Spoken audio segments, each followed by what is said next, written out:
Inilah dunia setelah tercemar limbah nuklir. Para hewan menjadi penguasa, sementara manusia direndahkan menjadi hewan peliharaan. Pembalikan peran yang absurd ini seakan menanyakan kita, apakah pelestarian lingkungan ada hubungannya dengan kita? Lautan ditelan oleh limbah nuklir yang dibuang sembarangan, kehidupan laut mati dalam skala besar, dan pantai setiap harinya dipenuhi dengan mayat-mayat baru.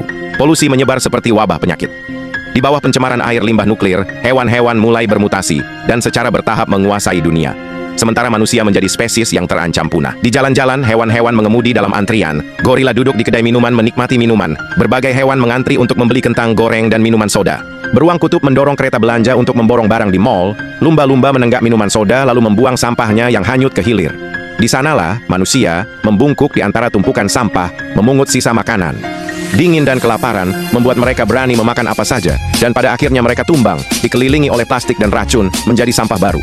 Mereka duduk di sofa membelai manusia peliharaan, mereka yang terus-menerus memesan barang secara online. Mereka menikmati hidup berkualitas tinggi, duduk berkumpul di sekitar meja rapat untuk menandatangani sebuah perjanjian yang memastikan manusia tidak akan pernah bangkit lagi. Rumah manusia dihancurkan sepenuhnya. Tangisan dan jeritan bergema di udara. Tetapi hewan-hewan yang sudah terbiasa dengan suara bising tidak menghentikan pekerjaan mereka. Manusia yang kehilangan tempat tinggal terpaksa memilah-milah tumpukan sampah berulang kali, mencari remah-remah yang bisa dimakan. Sampah terus menumpuk, sementara sisa-sisa yang bisa dimakan semakin sedikit. Pada akhirnya, tanah tandus ini menjadi kuburan mereka. Iklim terus memanas, lapisan es di Antartika runtuh bagai potongan demi potongan. Manusia yang mengungsi berpindah-pindah tempat, sementara mereka yang di laut ditangkap secara besar-besaran oleh hewan-hewan. Sesekali ada yang lolos, tetapi pada akhirnya mati terjerat oleh plastik. Berita tentang kepunahan manusia yang akan segera terjadi mulai muncul di berbagai media hewan. Segelintir hewan peduli lingkungan menyerukan harus melindungi manusia, melindungi bumi. Namun, mereka telah mengusik terlalu banyak kepentingan hewan lainnya. Perlawanan mereka tidak membuahkan hasil sama sekali.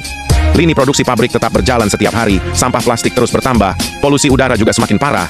Sebuah keluarga duduk dengan tenang. Mereka hanya menunggu es mencair dan perlahan-lahan tenggelam ke dasar laut. Hewan-hewan bersukaria merayakan datangnya era baru. Hanya tersisa sedikit manusia di bumi, namun hewan-hewan terus mengeksploitasi sumber daya secara gila-gilaan. Manusia berlari tak karuan, manusia terakhir di bumi akhirnya juga diawetkan dalam bentuk fosil dan dipajang di Museum Nasional.